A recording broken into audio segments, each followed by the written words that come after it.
ان شاء الله قريبا راح يصير في جهاز كبير راح نحطه ان شاء الله في المرور، كل واحد يشوف مخالفه عنده الرقم هذا يرسل صوره من السياره المخالفه، يعني سياره واقفه موقع معاقين او سياره واقفه في مكان ممنوع الوقوف، او يشوف سياره مثلا طالعه على حاره الامان، يقدر يجيز الصوره هذه وحنا نستدعي صاحب الصوره. نعم. فبمجرد ما يطر قدامنا نسوي له شيء وايد حلو. الفرق المدنيين هل يعطون مخالفات يعني غير مباشره ولا؟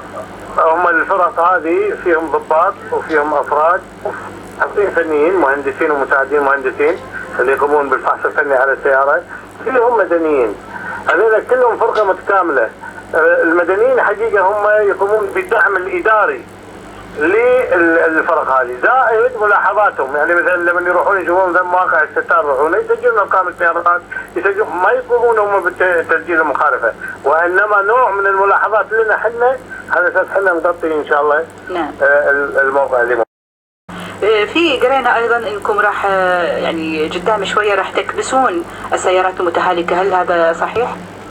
ما راح نكبس، ولكن في لجنه شكلتها انا بالنسبه حق السيارات هذه السباق او السيارات المتهالكه الجي تي غيره، هذه السيارات كلها موديل 85 او 90 يعني تقريبا موديل 70، السيارات هذه كلها متهالكه ومنتهيه اصلا، فهم قاعد يسابقون ويسوقونها في الطرق هذه، احنا قاعد نسحبها، شكلنا اللجنه هي تقرر ان هاي السياره تروح للاستكراب وهو يقوم عاد بعمل الاجراءات الخاصه ب طبعا الغاء الترخيص وتحويلها الى استكراب.